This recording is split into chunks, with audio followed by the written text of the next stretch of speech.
She actually sued. She took a whole city to court. Hey God. She won $15,000. You have freedom of speech, you have freedom of expression, but then you don't have freedom to wear whatever perfume you want to wear. There are certain companies that actually have a fragrance-free policy. Well, who are you to tell me what's appropriate? If I spend my money on something, and it's such a tricky one, you're not allowed to wear fragrance at all, because I don't know how I would have been surviving. Let's all just work from home. I think the solution is let's work from home. My people, welcome back to my channel. I make videos to help you smell good, look good, and feel good.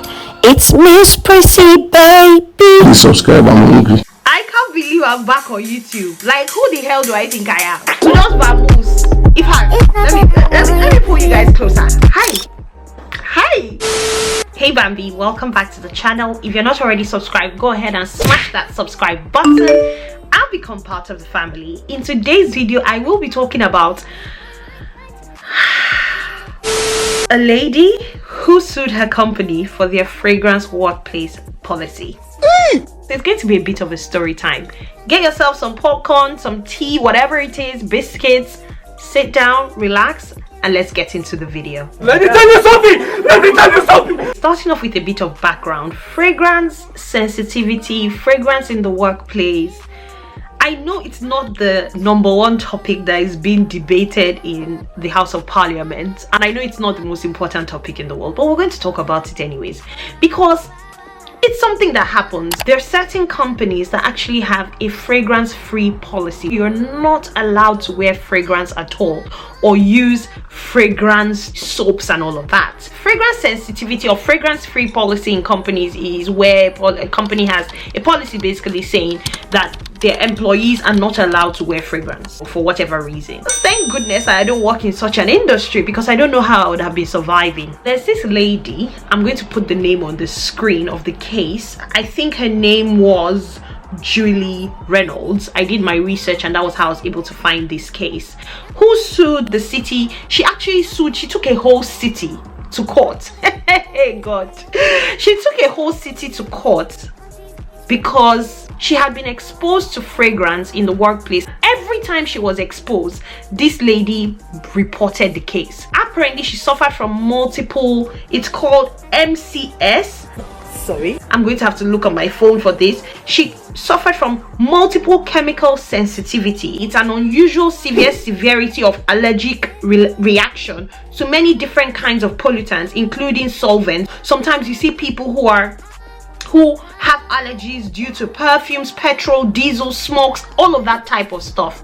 God, I didn't even know that there were people who could be allergic to such smells. What I know about is that for the longest I've always known that people have like a nut allergy. So on the plane, you know, I remember many years ago KLM used to serve these peanuts that I absolutely loved, and then they stopped it because there are people on the plane who would have severe reactions to nuts. When you see people go through these things, you're like, whoa, like it's serious.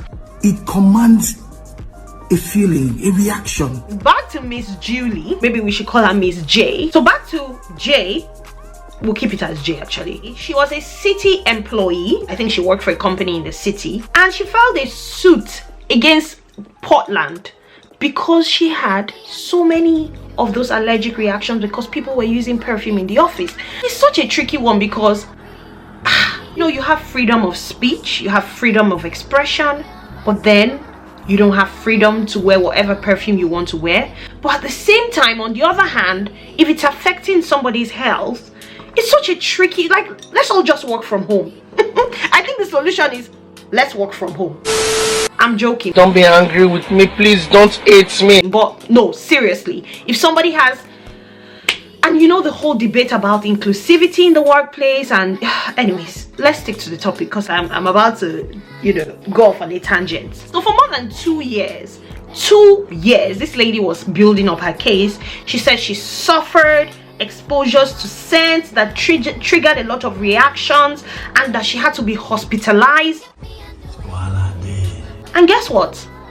She took them to court and she won $15,000 as far back as 2014. That's not small money. I know it's not the biggest most amount of money in the world, but it's a good sum that she was able to get some money. It just made me to think, the reason why I'm doing this video is because let's talk about unwanted fragrance in the workplace. I am on the end of people who use fragrance. I have been guilty in the past of sometimes walking into a room and some people sneeze. I try to be considerate. It's one of the reasons why I stopped wearing I've said it before on the channel here, I stopped wearing my Guerlain Santa Royale. I wore it one day to the office, everybody was sneezing and I was just like, okay, this is a little bit too much for you.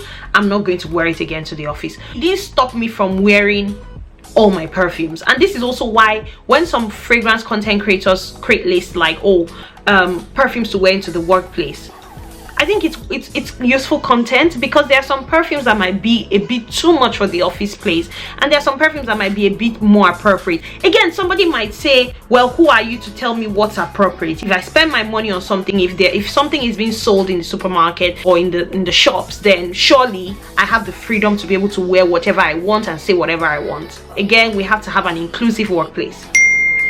All that aside, I am going to tell you a couple of things to do if you work in an environment and you have some fragrance sensitive people. What are the lessons we can learn from Ms. J?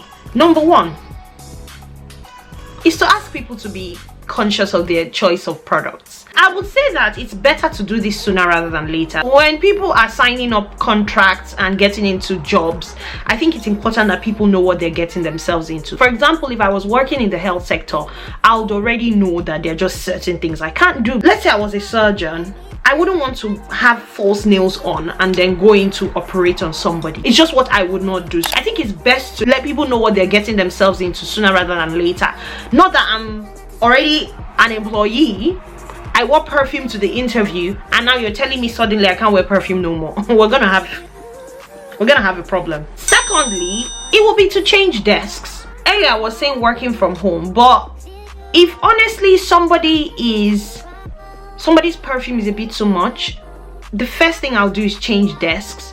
And I know that not every company is hot desking, but if it's a company where there can be, you know, they have a hot desking policy where people can move around, then I'll say change desks. If it's an open plan office, then maybe you can go to one of the silo offices because it's too much for you. You know, I'll just say change desks. If it's too much, change desks. There's no point having some certain awkward conversations, or better still, work from home.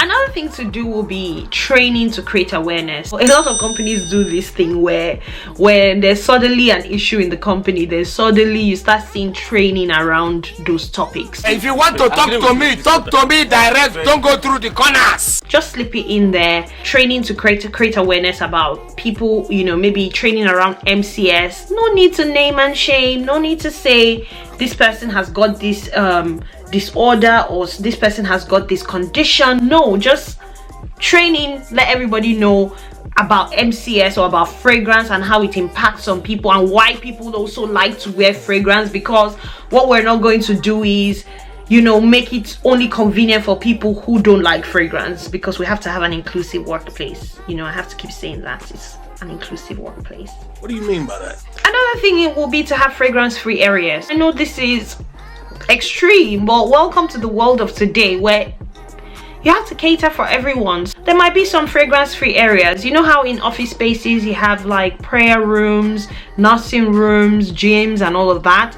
You can also make a fragrance-free area for people who may not want to be in a place where, you know, there's any smells at all, because now we have quiet rooms in offices where you're not even allowed to take your phone into these spaces. They are designated to be quiet, so you can also create a fragrance-free area. Another thing to do would be to use an air purifier so that it sort of reduces the impact of the perfume.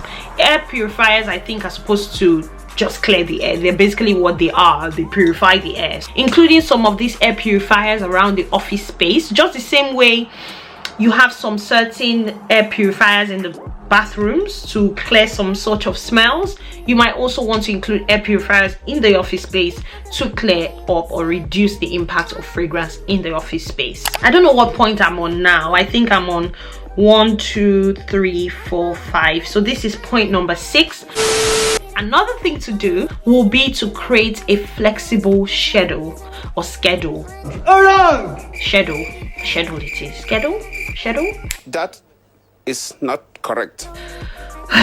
Just create one of those where different people work on different patterns or different shifts, so that if somebody is a bit more sensitive, they're not working on the same schedule as somebody who is very heavy on fragrance. Different work patterns. Some people can work from home, some people can work from the office, people can work from different locations, so that everybody is happy at the end of the day. 7 will be to wear a face mask. So if you're around somebody you don't like their smell, whether it be good, bad or ugly, you can wear a face mask. COVID taught us that. Nobody needs to think that you're wearing a face mask because somebody has body odor, because you can just say, well, maybe COVID, you can use COVID as an excuse. You don't have to feel guilty no more. Just say, you think you might have COVID, or you're just trying to protect yourself. Wear a face mask. Number 9 finally would be to identify the source of the problem. I am not saying trying to name and shame people, but it might just be that certain fragrances or smells trigger you in certain ways. It might not be every perfume that you might have a problem with. It might just be certain types of perfume that you have a problem with. So if you are the person on the receiving end who does not like fragrance, I would say that it would be really good to find out what the source of the problem is and see, just get yourself checked to be sure that everything is okay, because at the end of the day, we fragrance lovers want everybody to be okay. I hope you've enjoyed this video. Go ahead and do all of that good stuff, guys. Like, share and subscribe. Guys, please like, please share, please subscribe, and I was like, see you again in my next video, because I look forward to seeing you again in my next video. Stay beautiful, stay blessed. Hi and bye. I think I present my best. It's not that I want you here.